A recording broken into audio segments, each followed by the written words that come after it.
What's a grape bikini? That on the screen. That's a grape bikini. They took a zucchini and pumped it full of grapefruit juice. Well, I'm not paying attention. Yeah, I'm not gonna have a grape sheeny either.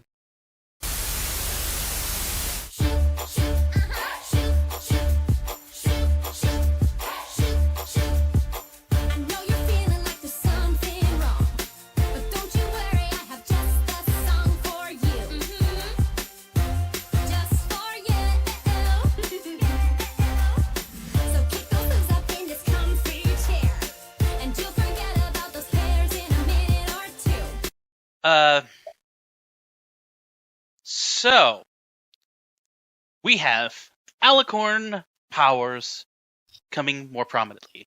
We have alicorn, an alicorn reintroduced into society, and society is unable to fully process it and just uses it as a hype. We have our Opaline manipulating said alicorn Sunny, and we also have a disgruntled Pip trying to ride the popularity train once again. So, where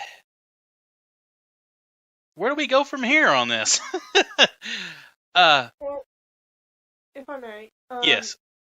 There's two stories going on, but they're paralleling each other. They're both about popularity, being yourself, and social media. And as we can see, obviously Pip wants to be popular, while Sunny doesn't want the popularity, but she wants the influence. And so we can see both sides of the rise and the fall of popular people and how they deal with the influx, which I think is a good message to tell young children, where the society is so much online now, and it is so easy to just constantly be looking for becoming popular over social media, or how to deal with the fall of being popular on social media. So I think this is a good lesson, because, you can listen to popular YouTubers. One of my favorite is Markiplier, and he's always constantly saying, I'm just being myself. Same thing with Jacksepticeye. I'm always being myself, and so I think that's a really good thing to take away, is just be yourself, and let the popularity come when it comes. You may or may not become popular, but do it for fun.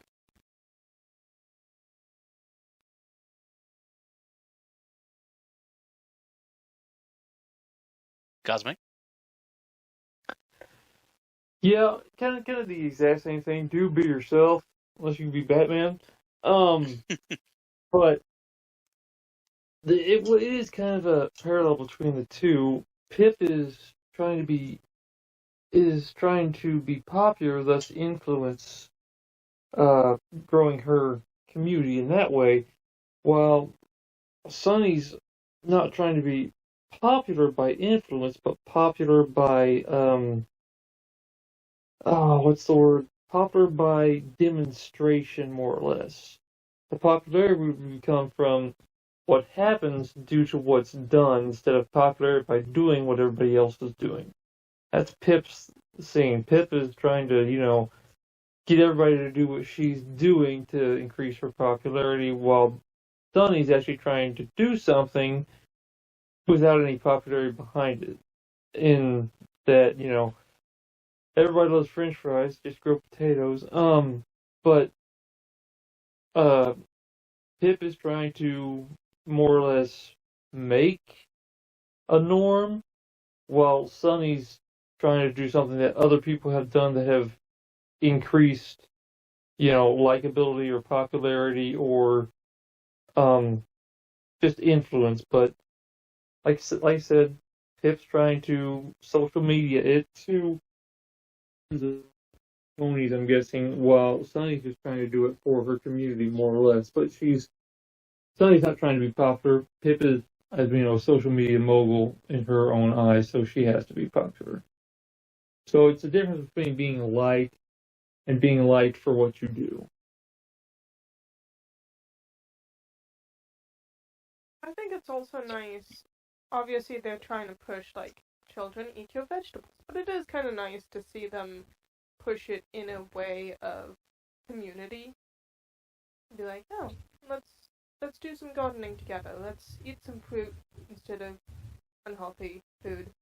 That's a very undertone part of this, but I think that's also a good message to send to kids. Agreed. The whole popularity train is it's a hollow feeling in the end for most people that I've seen that go for it. They do whatever content or whatever they do, they try to do it for fun. The aspect here, of course, is everyone can love the singer without really knowing the artist. Well, it's the separation between art and artist. You know, a lot of people will start to follow the artist, and sometimes an artist can go off the tracks, be a drug addict, do whatever. But that doesn't mean you can't enjoy the music that they make either, or the artwork. Just separate the art from the artist sometimes.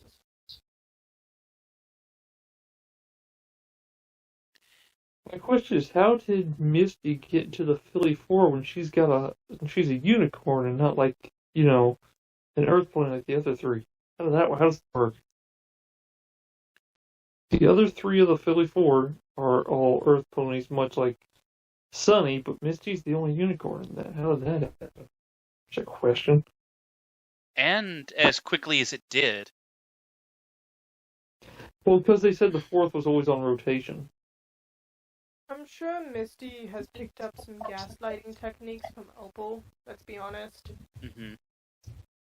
She probably just manipulated her way into the Philly 4. Or even blackmail. I'm just thinking what they said, that the fourth was always on rotation, so they never really learned the fourth one's name even. I mean, blackmail is a possibility, but they never really acted like they were worried or anything, and they didn't act like, Misty was there to stay. So I don't think it's blackmail, but there was most likely some manipulation there. For a crew that is, supposed to be as popular as they are right now,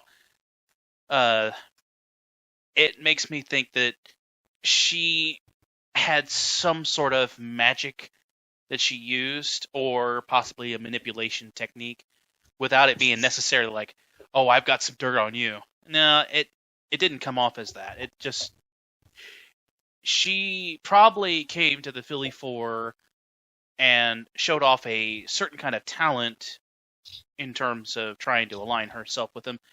Though, from what we've seen, she doesn't really seem to fit in with the quote-unquote clique. We've seen her be a little bit clumsy. So, it's very sudden. However, However, it has some Opaline influence too.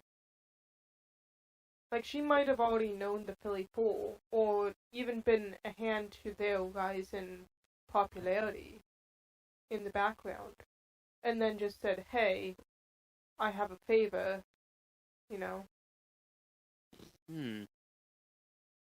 It seemed kind of weird, though, that the Philly 4, with their influence, would know Opal and would never say anything about her. But that's just me. And to touch very lightly on the Philly 4, I despise the way they did the eyeliner. It looks horrible.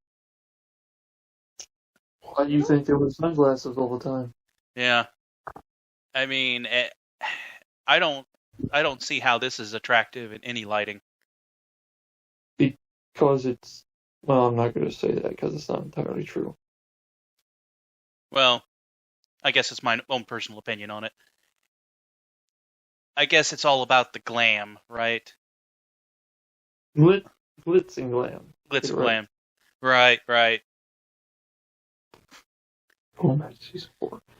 I think it kind of fits some of the very abstract eyeliner that you can see people doing. I mean, as much as you can think, they might just be popular for doing tutorials on those crazy eyeliners, you know? We don't know what they're super popular for. Now, all we get is a quick clip of them dancing somewhere in the earlier part of the episode. Yeah, there we go.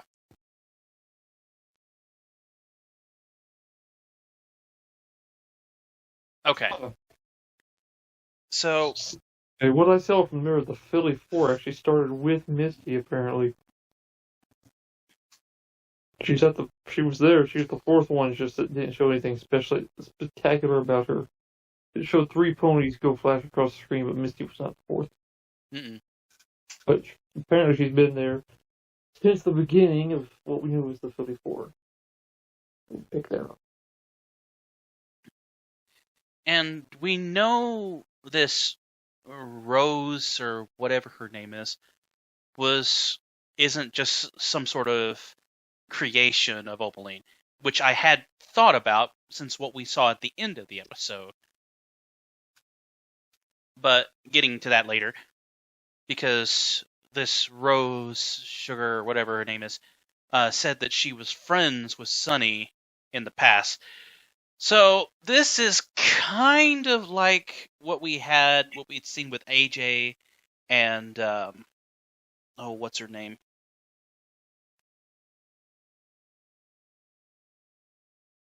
I what you mean more with like Twilight and the friends that she left back in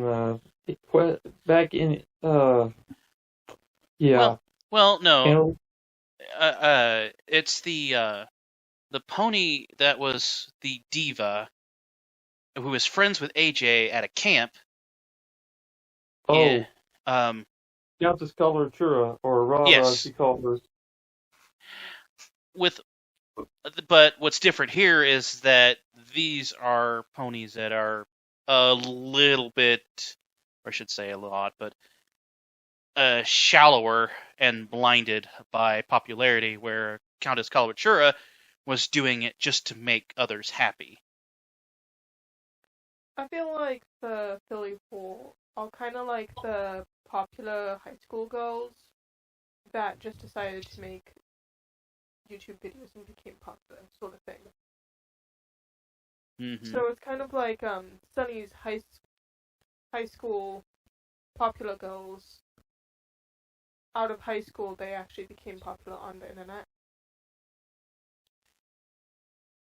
And it has to be like a more recent trend, because from what we've seen in the past episodes, Pip was able to like hold her popularity, but all of a sudden she has now been moved to the limelight. We don't actually know how much time between what Opal was saying and when Misty got into the 4 and became popular. So it could have been a couple days, it could have been a couple months to set up this whole plan. Seems to me it was more recent than that. Possibly the days kind of thing. Yeah. Well, what I'm saying is just like, it was a quick change in the episode, but it could have taken longer. It's just for episode's sake, they had to make it move. Right. So we move forward past that now, and we see how Sunny has been able to access her Alicorn powers at least more frequently in this episode. Due to her joy, she's finding her spark, if you will. Her sparkle, as Izzy might say. Also, did Izzy make a fourth wall joke? When she was trying to cheer Sunny up?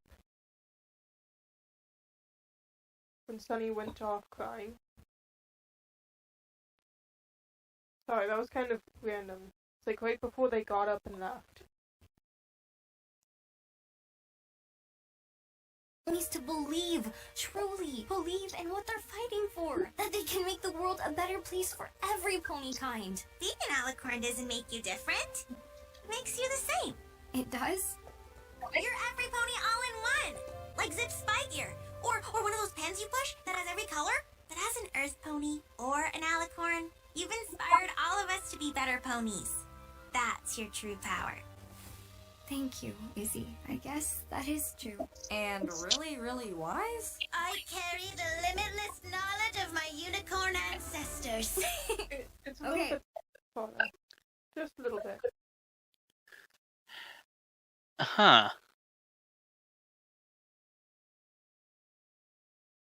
Her,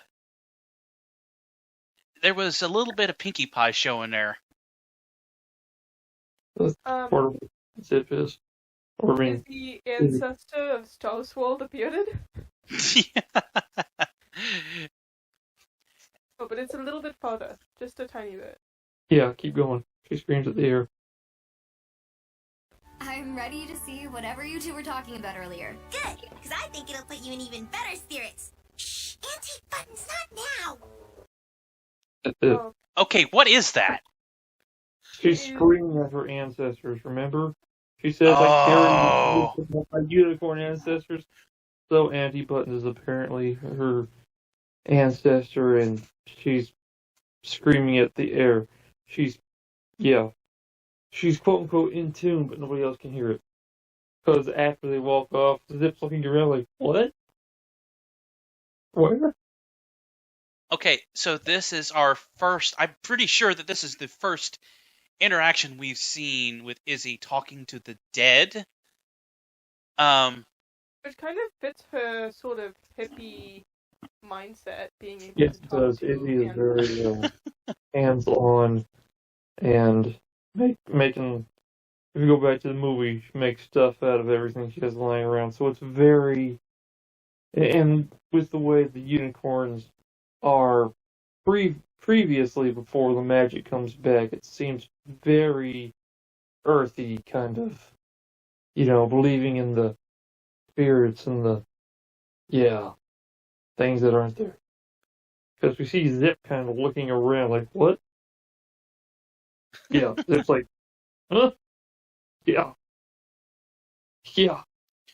So are we gonna get like a Conjuring episode then? Is he gonna summon the dead? Wait, see if that's in October.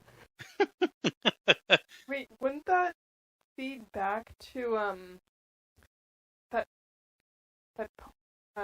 Pinky song forever ago, where Gypsy Tambourine? Oh, you're talking Pinky's Brew. Yes. That's a fan made, so we don't know.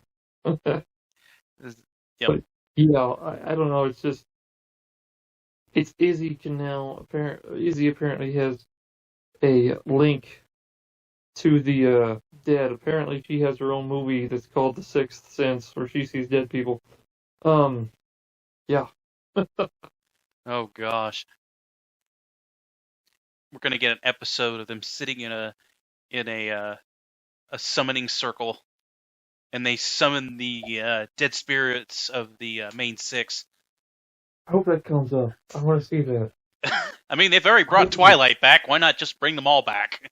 I want to see that because I think there's a reason why only Twilight came back. I think there's a specific reason for that. I mean, they've already broken that wall. I mean, they might also just go, let the floodgates open, right? But you don't want to you don't want to break this Gen 5. You don't want to break it that fast. True. You want to make it last as long as possible.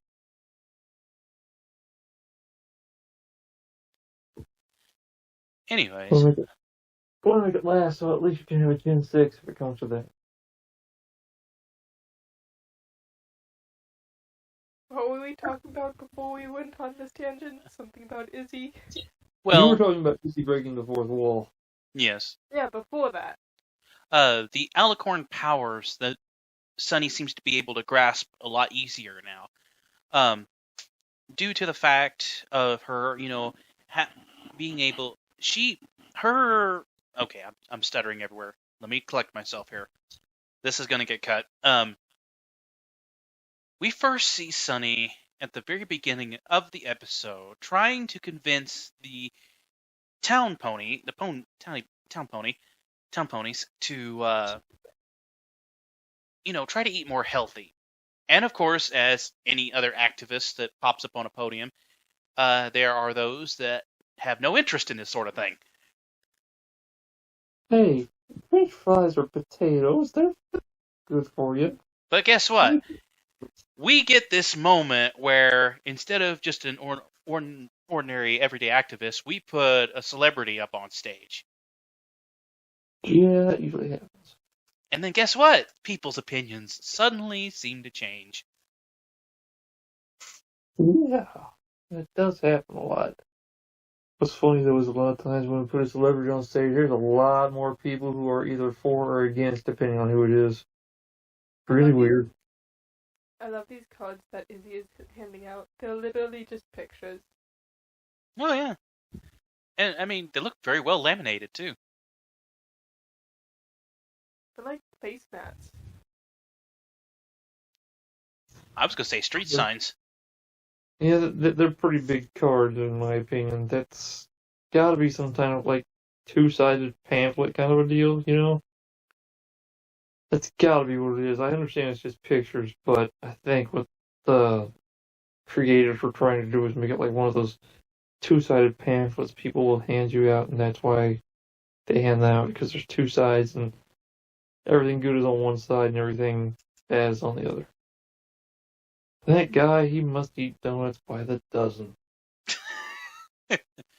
He's just a big kind of pony. It's just pop that whole donut in his mouth.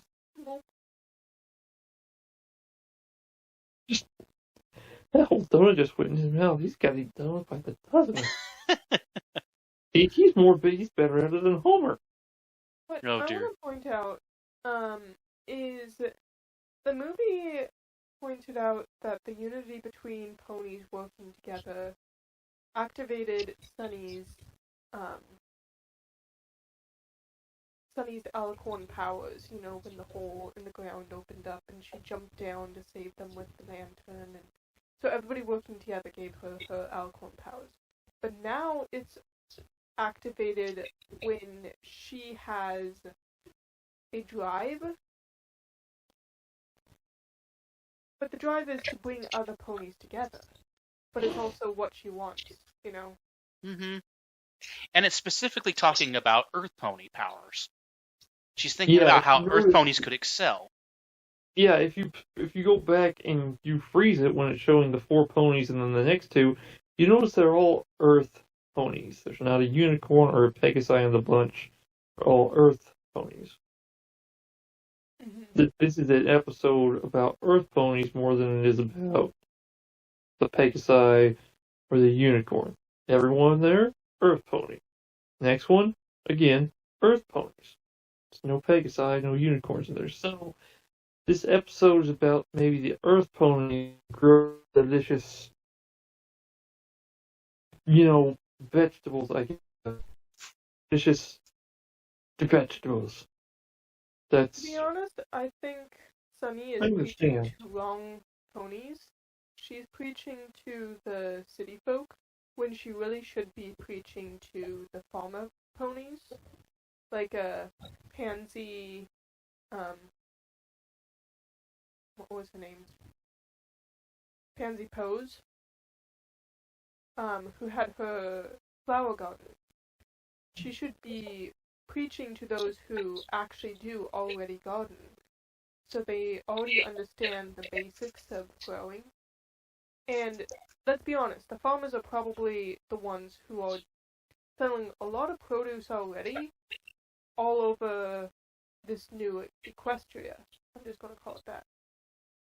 Because now that there's unity, their stuff is probably being sold to the unicorns and the Pegasus.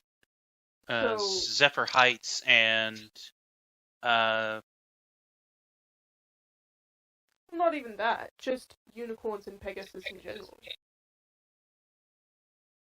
of course. So she should be talking to the farmers, not the townsfolk. But Well, as I see it, every Earth Pony now has that growing magic. I mean, I don't think Sprout's much of a farmer. He made giant berries and by just, plopping his hoof on the ground. I think all the Earth Ponies have the ability to grow delicious vegetables and fruits and whatnot. I just think some of them are more. I understand what you're saying, that some of them are more townsfolky, like the ones here with collars and ties. But I feel that all the Earth Ponies could grow delicious fruits and vegetables and can make them eat, quote unquote, healthy. And also keep in mind, these are the same ponies that Sunny has, known all of her life. This is the town she's grew up in. These ponies know her, day by day. Now that all of a sudden she has alicorn powers, now they feel like, she's someone important, and they feel like they need to listen because it's something different too. I agree. talking about the alicorn powers, who else gets the sensation of, like, the Clark Kent to Batman with her alicorn? They're like, alicorn! And then she shows up not in alicorn form. They're like, who are you? She took off the glasses! Like Batman or Superman. Well, it's so weird because in this scene here, she's like completely ignored, even though they know that she's an alicorn. Of course, Misty's there too, but we'll get to that in a minute. I mean, No, because it seems like even if you go back to the movie, everybody knows who she is, but they know her as a nuisance. Because she's always trying to get everybody to be, friends with the Unicorn and Pegasi at a time when the Unicorn and Pegasi and Earth Ponies were all divided for one reason or another. But I feel that I don't think they know that she's actually an alicorn, or kind of how you would see somebody, if you were to see, somebody that is a celebrity, but just in normal kind of form, not really, dressing up or maybe even looking a little bit different than what they normally do. But then 15 minutes later, they show up in a commercial or, in a movie that you're watching. They seem totally different. It's a filter that's placed on it, more or less. See, when she's just as herself, Sunny, she has no filter, but when she activates her magic, with her happiness, joy, and her drive being put on, it's like a filter's put on. It's like somebody went to Photoshop and fixed it. Mm-hmm. So they see her as Sunny when she's Sunny, but they see her as something totally different when she's an alicorn.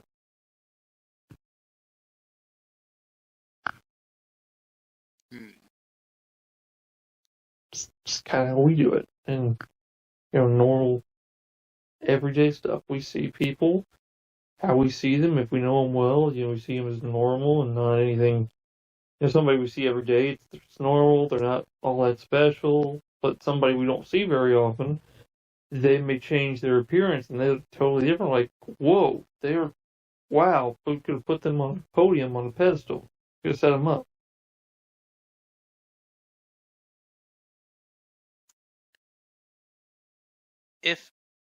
If she wasn't able to turn into an alicorn at all, regardless, other ponies would know that she still helped unify the crystals and bring magic back to Equestria. I would think that would give her some sort of recognition, and no longer and other ponies wouldn't identify her as what they saw her as before, considering the fact that she was doing her best to say, "Oh, Pegasus aren't a threat. Unicorns aren't a threat." Everyone was against that, of course, at the time. And now she seems like she gets even less recognition than what she did before. Am I wrong?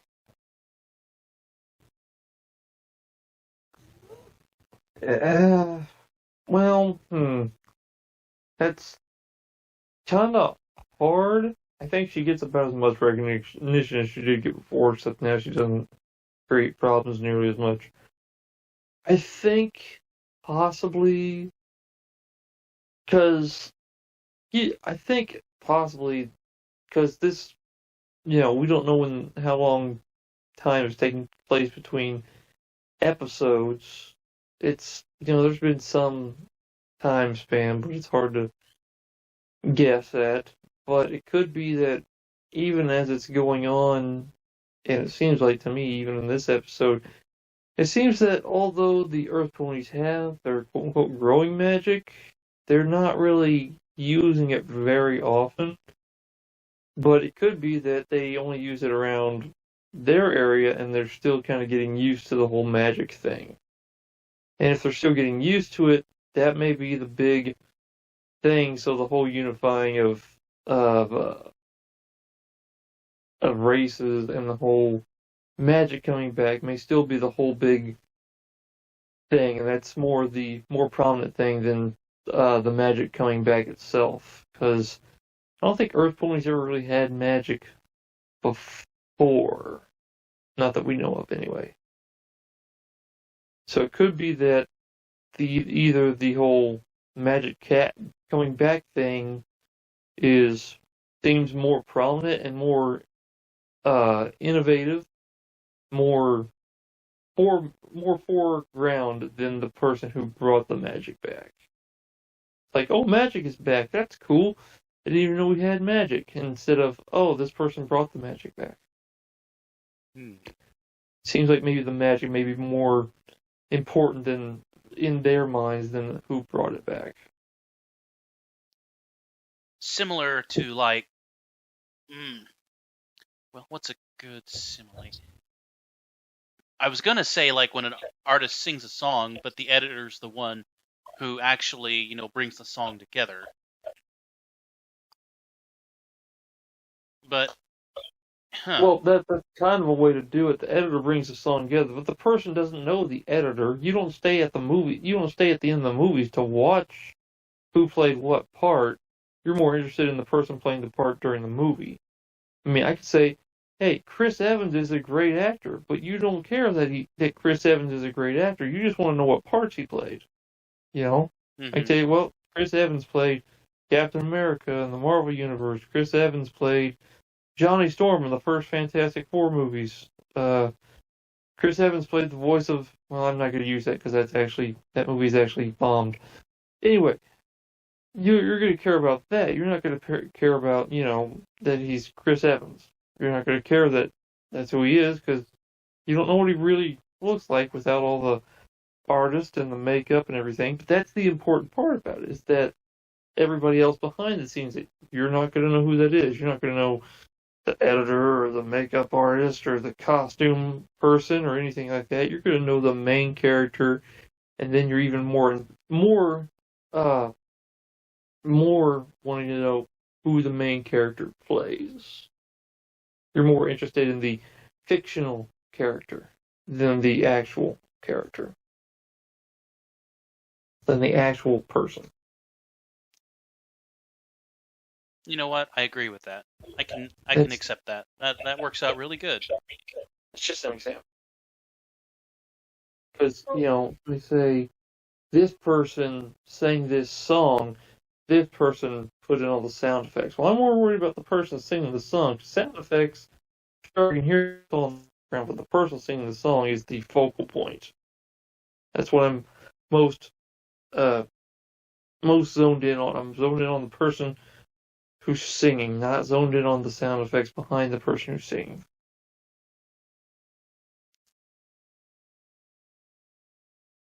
Didn't mean to interrupt anybody.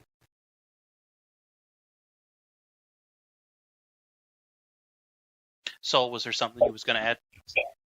No, I was gonna move on if we're ready to. Yeah. I wanted to point out that Sunny is technically pushing for genetic modification in plants. Because she wants to start making hybrid plants. Mm-hmm. Yes. Which, I mean, it's nothing new in the farming community. Grapefruit was made by a blood orange and a lime or lemon or something like that. You know, so genetic modification hasn't been something out of the ordinary when it comes to farming. No. Actually, not many people know this, but broccoli was something that was not... Broccoli is not an original vegetable. It's an actually genetically modified vegetable. A lot of plants that we have are genetically modified. But especially fruit plants, because you can cut a branch off of one fruit plant and graft it onto another fruit plant and sort of create a new fruit from that. So Sunny is kind of pushing for this experimentation of what plants are and what they can produce. She has become the mad scientist. Careful, her Twilight is showing. As far as I'm concerned, people should either stop making cranberries or just make the cran apple and the cran grape. That's about as far as I think modification needs to go. Hey, I like craisins. I like I don't- cranberries. I don't like cranberries in everything else that I want to drink. I like cran apple or cran grape. I like apple and grape. And since I don't know what cranberries taste like, since they're not in anything by themselves and they're always attached to something else, I don't know if I like cranberries or not. It's always cran something or other.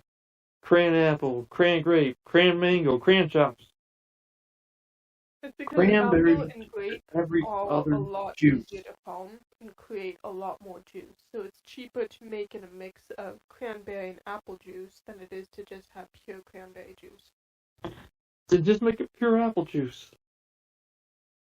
Nah. I'd rather have pure apple juice or pure grape juice, pure banana juice, pure mango juice, pure pork chop juice. I don't want your cran chops all getting in my pork chop juice. Cran chops? Yeah, cran chops. Oh, I God. don't know where this is going. I'm confused. Okay, it's... I was going to draw a line at grape kini, but at cran chops? Cran chops. Ugh! No. That's a big no. I mean, I would say no to a grape kini, but I would definitely say no to a cran chop. What's a grape kini? That on the screen. That's a grape kini. They took a zucchini and pumped it full of grapefruit juice. Oh, I'm not paying attention. Yeah, I'm not gonna have a grape kini either. I don't know if I like grapes and zucchini put together because I don't think you should make fruits and vegetables. You can have fruits and vegetables, but don't mix them. It was like that Steven Universe with Peridot and what's her name when they were starting the farm. Lapis. Lapis. He's like, you can have a pizza plant. Oh gosh, yeah. That's like from the movie Wall-E. You can plant all kinds of trees. Pizza trees. Oh. No, that's a crime against nature. It is. Making a fruit and vegetable hybrid, it is a crime against nature. I mean, making cranberries. you have to admire these foals as, I'm not sure if I would call it tenacity, but they're at least trying. Creativity. Yeah, I guess we'll call it creativity. Aren't these like our CMC doubles? These three fillies, or are they all Earth? fillies? There's a unicorn and a pegasus. Okay, yeah, these are our CMCs, for lack of a better term. These are Gen 5 CMCs. Yeah. And I mean, I remember doing something like this. As a kid, you don't quite understand, but you have to drive. So, without understanding, but just drive, you're going to try and just make something that doesn't quite work or make any sense. Oh, like everything juice. Yeah, when I was a kid, I wanted to make a soup. I wanted to try and get into cooking, and I was just like, I want to make a carrot and what was it? It was carrot and potato soup, and that was it. I'm like, I really want to do this. Potato and carrots. And now you see the basis of that. That's not bad. Of course, you learned that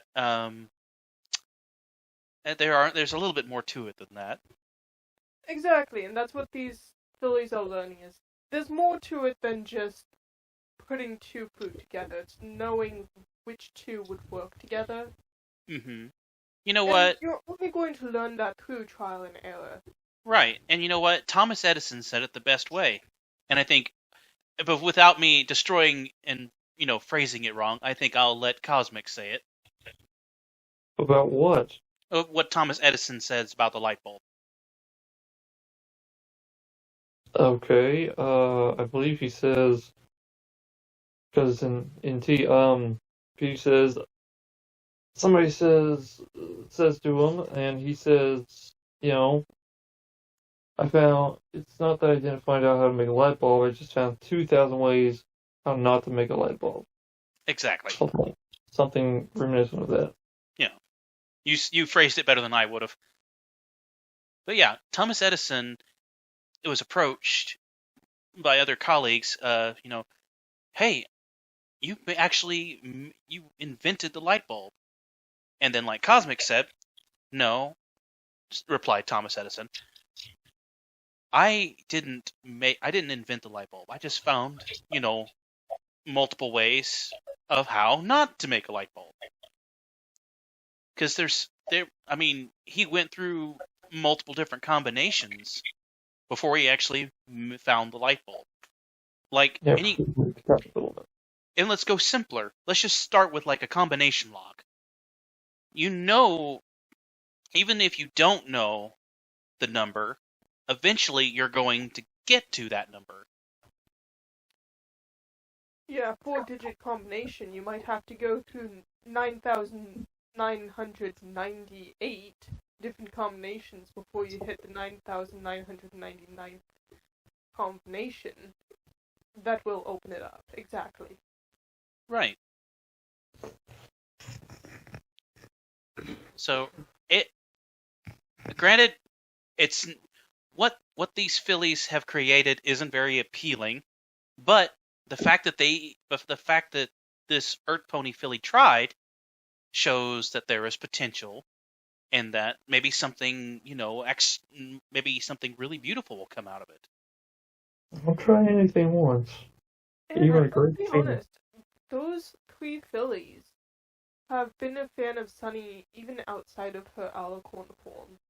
And they have shown more desire to do what Sunny says than any other pony. Like, I wouldn't be surprised if they found their cutie marks through gardening or through community service because Sunny has been encouraging them. The Earth filly here, Seashell, I believe her name is. I mean, you can almost feel her enjoyment, in her trying these things. Granted, before, when we first seen Earth Pony Magic, it was very wild for her, like it was for every pony else. But now she's able to use it to grow these things, and not just for herself, but for others. you can almost feel her her joy like building up inside. It's just she doesn't seem like she's going to stop anytime soon. Mhm.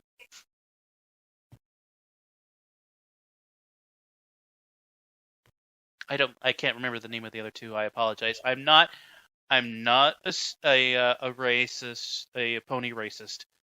I just can't remember the other two right now. I can't remember any of their names, so you're doing better than I.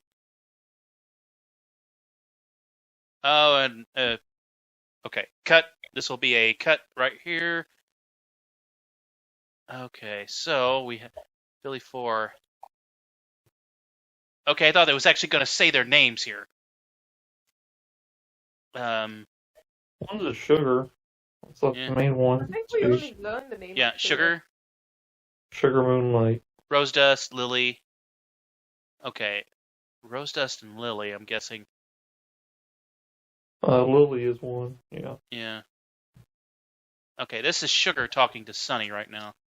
Yeah. Sugar's the main one. And Rose Dust. One word is the other. Lily. Okay. The whole messing up their colleague's name. But anyways, moving on to Opaline. Opaline's influence on Sunny. I don't think Opaline, as a manipulator, shouldn't give up so easily on the mirror tactic. She should keep using that.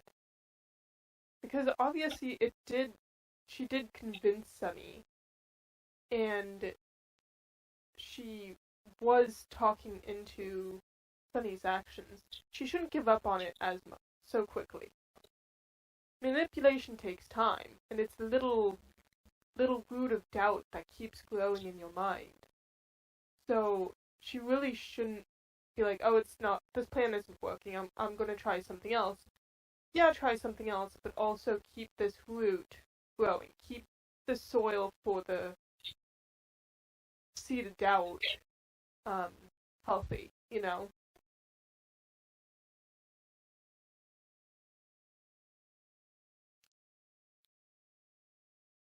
She's mentioned multiple different tactics.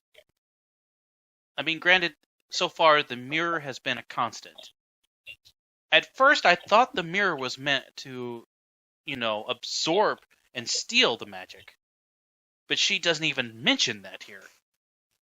It seems like just a way to observe. She's really wanting to see the inside of the Crystal Bright House, which, of course, she has not been able to yet, apparently, even with the mirror. So either Sunny hasn't used the mirror inside the Bright House, or the mirror doesn't work inside the Bright House.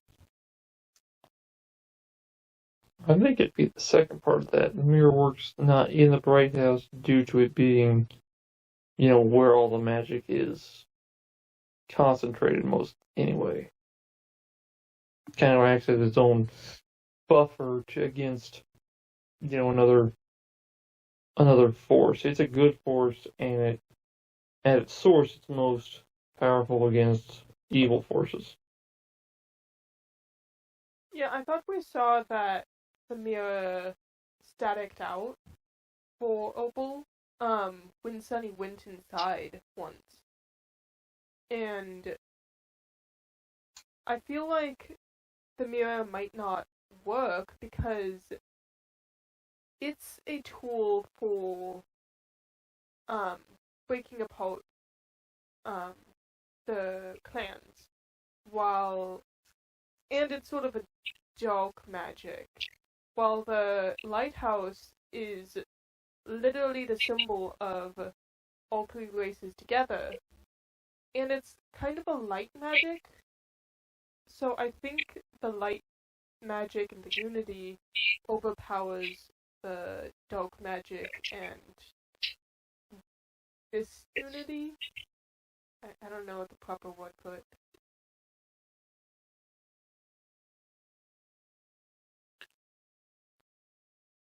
When we see Opaline manipulating Sunny, we hear her mention, how Sunny needs to learn her place and appreciate what she is.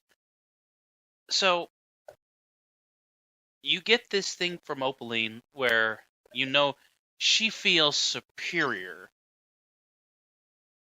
But now it seems like she wants to make Sunny feel superior as well.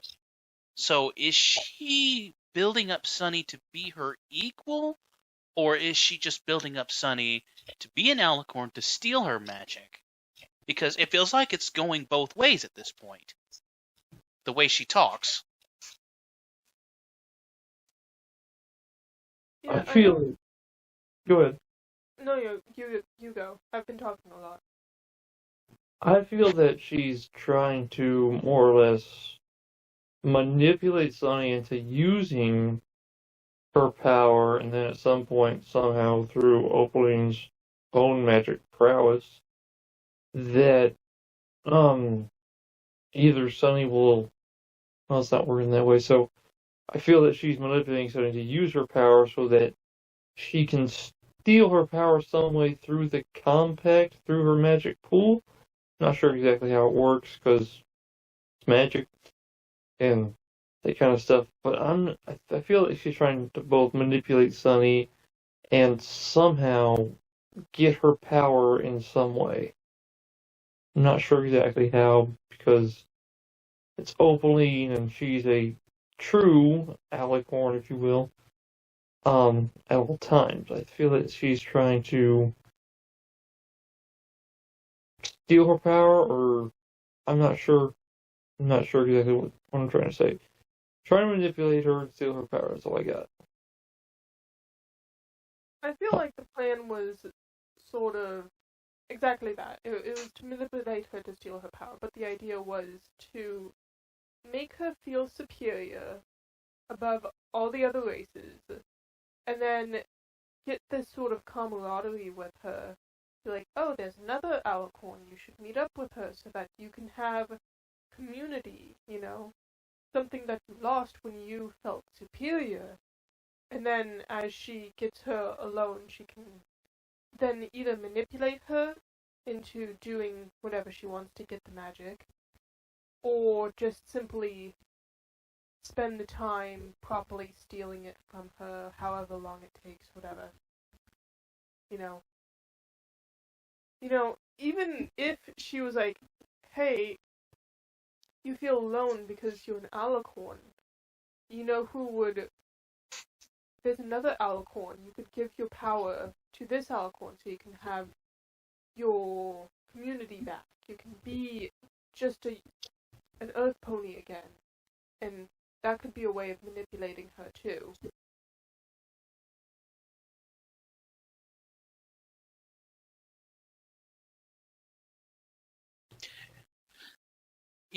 Opaline, like I've said, I think I already said this, but Opaline really wants to hype up the alicorn race, if you will, as just, the superior beings, which, from what we've seen of, and yes, I'm going to go here as I know that, anybody who listens to this, there's probably at least one Celestia fan out there. Okay, Celestia is an utter failure. There, I said it. Celestia, time and time again, has failed to protect Equestria. She locked her sister in the moon because she ignored her and put her in the limelight. And yes, I know I'm trailing off, but this is getting to a point. She couldn't face down Chrysalis. She used the main six to make the Galloping Gala more interesting.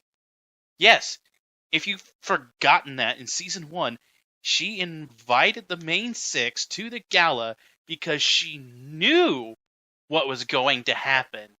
She used the main 6, dude. She used them.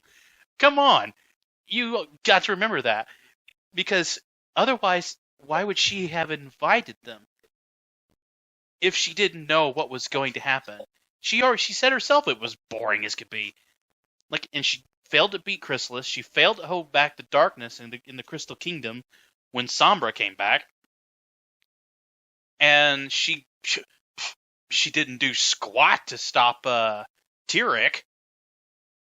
So we can accept the fact that alicorns, although are more powerful, are not to be seen as a race above others. I wouldn't even say that alicorn's more powerful. I would say they are simply a symbol of unity of the three races. Celestia might not have actually been very powerful with her magic. She had amazing magic for raising the sun, but that was also her specialty. Twilight's magic was literally the specialty of magic, which made her powerful in all sorts of magic. We see Rarity is very powerful in flotation and sewing magic, and even rock-finding magic, which we know not all unicorns have this specialty and have this power. So what I'm saying is Celestia was a symbol of all three races living in harmony together. I am a Celestia fan. I know. She didn't do much, but she is the head and she is the symbol of unity. Twilight becomes the symbol of unity.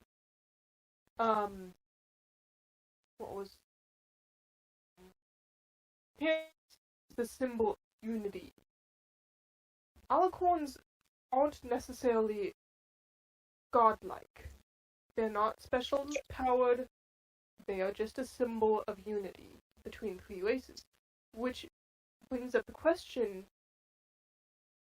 Opal is supposed to be a symbol of unity. And yet she hates unity. She wants everything to be hers.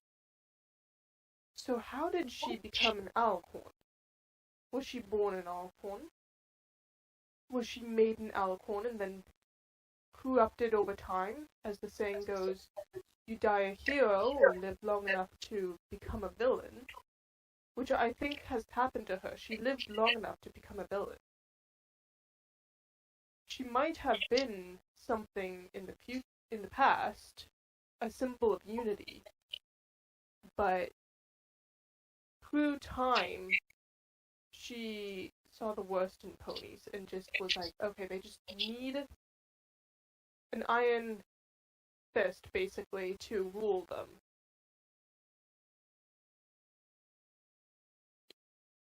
So what you're getting at is what you're referring to what actually drives Opal. What is the thing from her past that actually pushed her to be this way? Well, I'm just saying, alicorns aren't naturally more powerful than any other race. They are simply a symbol of unity, as we see with Sunny. So, with Celestia failing to save all of Equestria multiple times or overpower certain villains, it's not because she was super powerful as an alicorn. She was just a symbol of the unity of Equestria.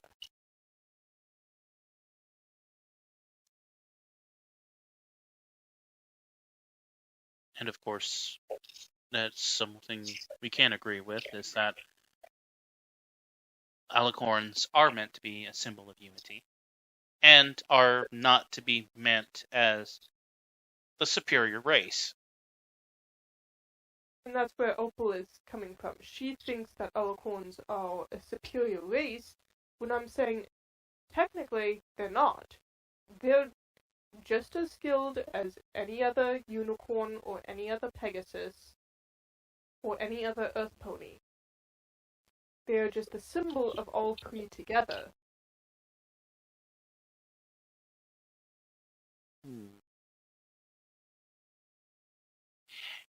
It'll be interesting to see where they take this. So far, with the story that we've known, Opal is doing everything she can to steal the magic. Sunny is doing everything she can to support the magic. But Sunny is still not fully aware of who Opal is. As she has technically seen her without really knowing it. And it helps to know that from what we've seen in the past episode, we saw Opal looking into the mirror pool and change into Sunny, which I assumed was a transformation spell, but was actually a sort of a fake hallucination, mirage. What's the word I'm looking for here?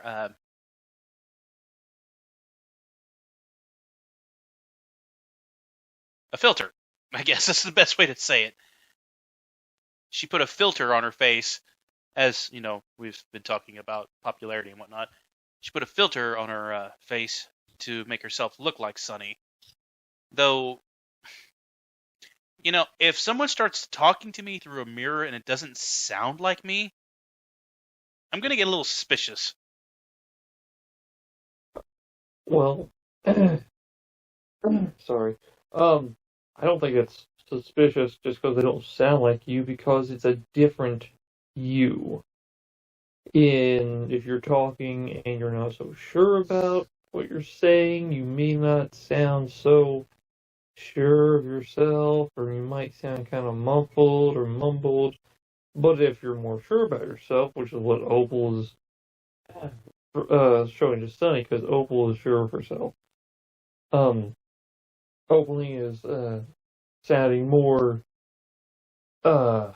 robust, more, amplified, even though she sounds different. Because she's more sure of herself, because she is an alicorn. She knows what it's like to be a true alicorn, not one to have to ignite her magic or make her magic show. So I think that I wouldn't be too awfully surprised if my inner conscience could talk through a mirror and it would sound more sure of itself and more proud and more driving than myself if I wasn't exactly sure. Because in this case, Sunny's not sure that she wants to be the alicorn which is not sure she wants to be an alicorn just so people recognize her. She feels that people should recognize her just for who she is, which is true. But Opaline, she's more sure of herself and thinks that if you're not an alicorn, you're not anything. Which shows some self-doubt in Opaline herself. But also, Camille could just be using Opaline's voice for us viewers to understand more that it is Opaline. As much as we understand, it's not just hearing her own voice back.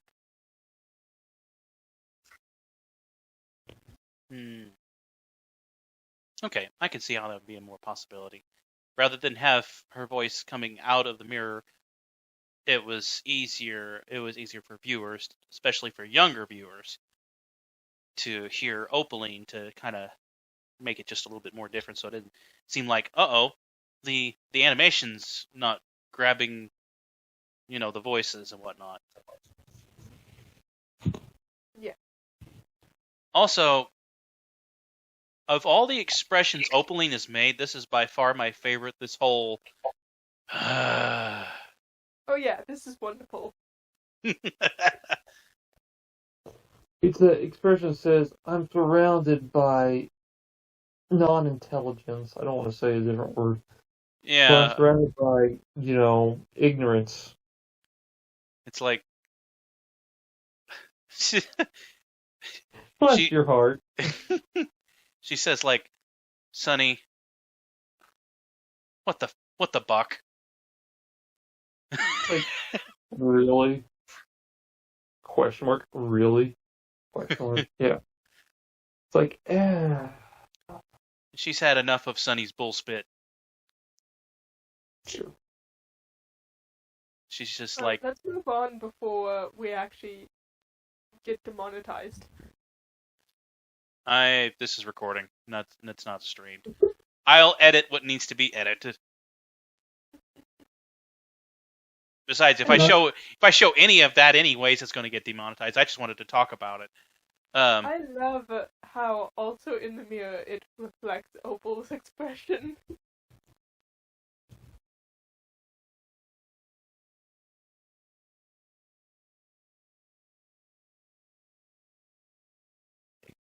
I didn't notice that before. It's wonderful. Oh, that was I enjoyable. might change my profile picture to that. So, near the end of the episode, we finally get to see a newer part of the Crystal Bright House that apparently Zip and Izzy had worked on. We now have what's called, what they call it, a community garden? Yeah. It looks to me like this might be outside the back of the Bright House, because if you do see where Sunny enters, I don't remember that from other episodes.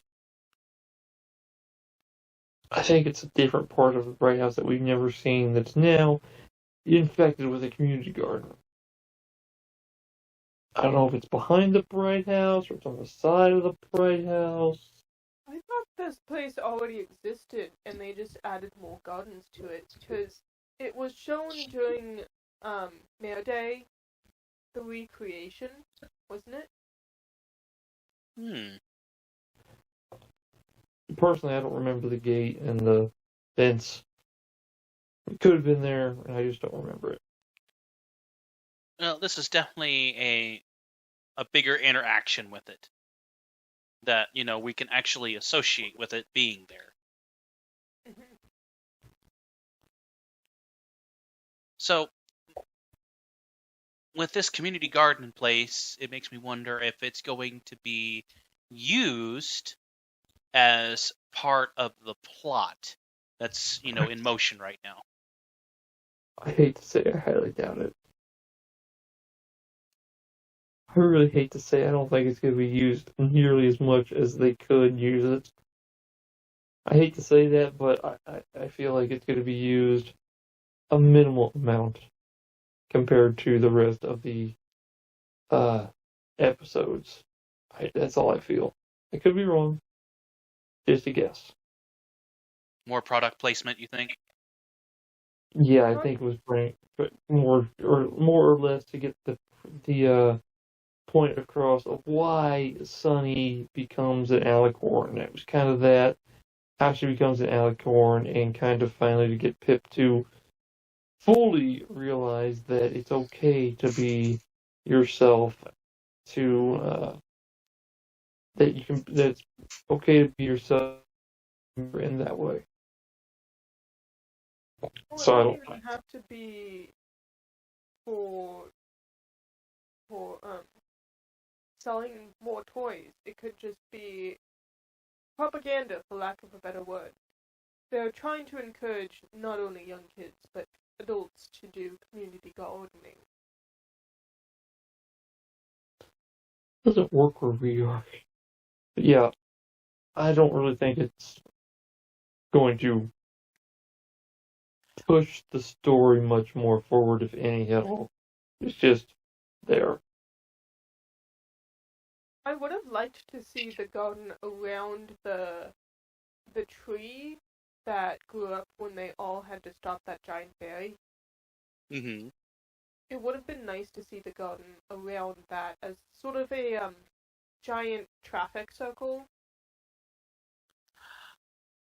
Oh, And this that- is the front. I'm sorry. I am so sorry I interrupted you.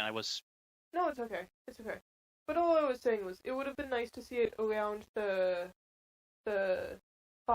main five tree as like a traffic circle, because it would have been closer to the city or the town, so that it would be more community instead of just the lighthouse garden. If that makes sense. It's not centralized. Yeah. And they missed. Yeah, they did. They missed a perfectly good opportunity here because they didn't even show the tree in this episode. I have a question. Didn't Sonny run into the Bright House? When? Yeah, how would they hide this? Yeah, I'm thinking. Didn't Sonny run into the Bright House? How did she miss this? Yeah. How did she miss this? That's something that's totally been brand newly built, and if she ran into the Bright House, how did she missed this? It's hard to see through tears. Rewind back to where she runs in the Bright House. I gotta see this. This cannot be real. You went back a bit far. Keep going. Keep going. Keep going. Keep going. There. Start here, just let's play out. She runs to the Bright House. How did she? How do you miss it? It's there. It's a brick wall. You don't miss that. I don't care if it's hard to see through tears. You see that kind of stuff. Not to mention construction. Yeah. It must have had one of those like big white construction walls. You know, the non-permanent. But then you know something's there at least. You're gonna be like, wonder what's behind that big white construction wall. Fair enough. I'm having to think. I don't think this is in front of the Bright House. It doesn't make any sense. Unless the Bright House has a backyard that looks exactly like the front. Hold on. No, so let's hold on. Go back to the end where the doors are at. That we can see the doors of the Bright House where she's at. Because the Bright House has two horses on the side. One's an Earth, one's a unicorn. And if the back doors don't have that from the end of the episode, then there's a backyard or something somewhere. Or maybe a side yard, perhaps. Actually, I think you're right. I think the doors are different. I think they are too. I mean, the doors right there that we can see on the left side, those aren't them. Those are gate doors. But I think the doors that we see in the distance of the Bright House don't have those two on it. It's just like another exit, I guess, that has a walkway on it, which is the only reason I'm questioning it myself. This has got to be like a side entrance. I think this is on the side of the Bright House or at the back of the Bright House, somewhere. No, it's not very community if it's part of the Bright House. Yard. Yeah, I don't see the ponies. Yeah. I think that's the front door. I think that's the front door. Because it's pink with two side panels, and then it has... Yeah, I think that's the front door. What the heck, Sonny? I don't think that's the front door. Just my personal opinion. Okay. Because if you go back, if you look off to the left, right to the left of when she goes in the door, there's a big tall tree that looks like that red bush there, but it's a tree. It's not a bush. Go back and watch. To the left of the front door there's that tall red tree. Okay. But I don't know. But the big door could be pink doors all the way around. Blue side plates, colorful entrance. Apparently, ponies wearing socks. That one's got leg warmers. That's okay. Generation 2. Leg warmers are best, though. True. You said Generation 2. That's the time it was made.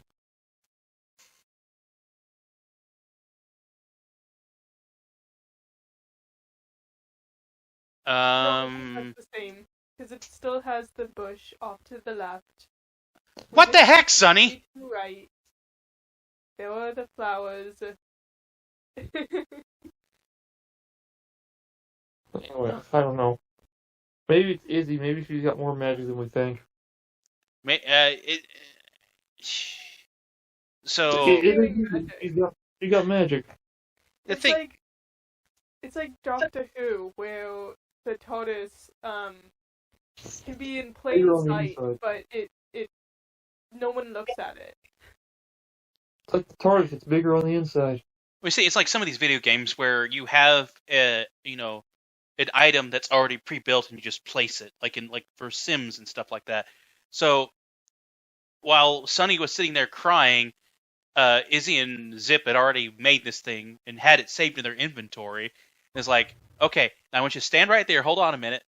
Places down garden, spends 6,000 credits or something like that, and say, okay, open your eyes. There it is. Yeah. Also, this is nitpicky, but Sunny was saying, "Oh, this is a dream that I've had since I was a filly." No, Sunny. Your dream was to make unity between all three races. No, she could have had that dream as a filly with her dad and stuff when her guy was still alive, I guess. Because his demise has never been truthfully explained. But she could have had that as a filly too. I mean, sure, she wanted unity between the three races as well, but she could have wanted a community garden too. So I still wonder where the mom is and all this, but I push that aside. I know it bears repeating, and it's a little aggravating because when you think about it even more, if this community garden had been next to the tree, Sunny would have no chance of seeing it.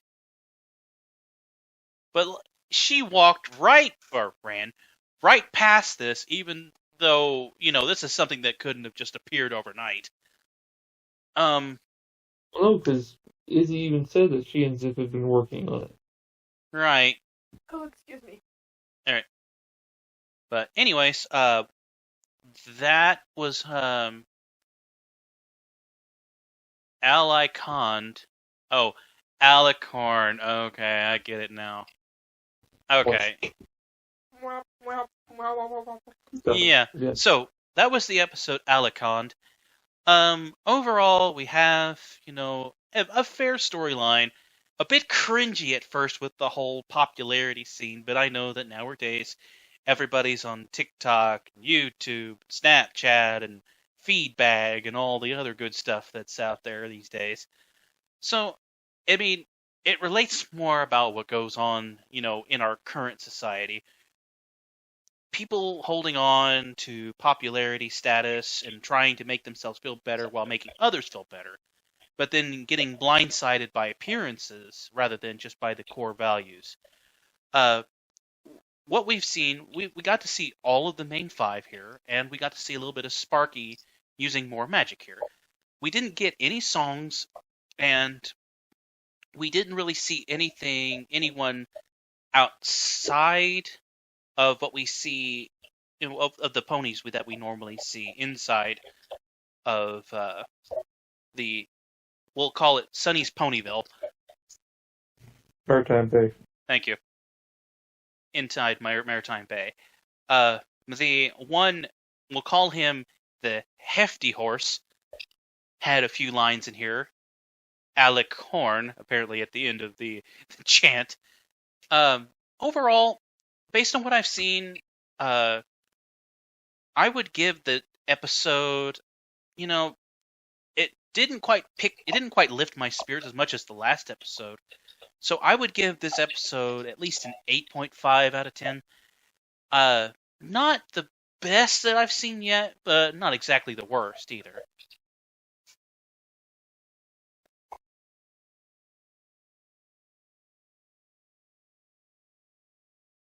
Cosmic. I'd say maybe 5 out of 10.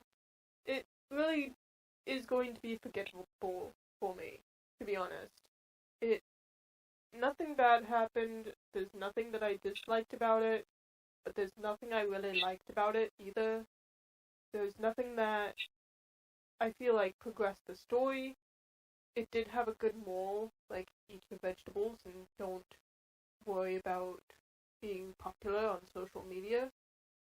But also, I don't know, I just feel like it didn't really have too much to it.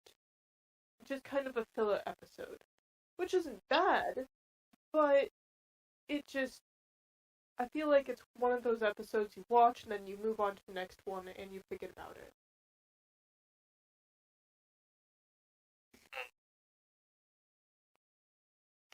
Well, not sure. I don't think it's super forgettable. It's not a. Just because I do remember a lot of episodes from here and there, but there's some that I totally forgot about from even Gen 4. I can think of one right off the bat. But I might remember this one just for the simple fact that it's. We get more of a view into what Opaline is trying to do, and we get more of kind of Sunny's. I don't know. There's just a lot of. I mean, it will be somewhat forgettable because there is no music here. I mean, Portrait Day will be one of the first things I think of if you ask me about Gen 5 instead of this one. But I think that may be something that either they're maybe trying to get away from, maybe not so much music, which is problematic in the first place because that's not right. MLP should be about music only. But I think it'll be about, they'll both be, I think this will be kind of a mediocre one. I'm going to give this one a 7 out of 10, just because I won't forget it, but it won't be one of the most memorable ones either. So, that's where I sit on that. 7 out of 10. You ask me next time we do one of these reviews, and I'm gonna be like, oh, wasn't it a Portrait Day that we watched? It's like, no, I'm gonna forget this one. Fair enough. I admit I was probably being generous, but mainly what drove me was Opaline. I think the best reaction we had in the episode, of course, was the Opaline side of the story. So I stand with my rating at 8.5. Again, and I have to agree, is that Portrait Day has been the peak of what we've seen so far, aside from the movie.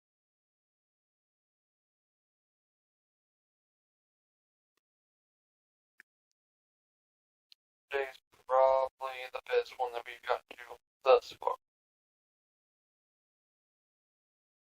Still absolutely love the sister song, Portrait Day sister song. Mm-hmm. Now, you have to admit, even though it's hard to remember, the Queen had a pretty good set of pipes on her. The Queen Haven. Yes. Queen Haven. Yeah, she sang really well. Smooth jazz. Yeah. Kind of like an R&B thing. But anyway, we'll wrap this up. We thank you once again for joining us here on the Omega Republic's Make Your Mark reviews. I am your host, once more, Coppercat. I am Mountain Soul.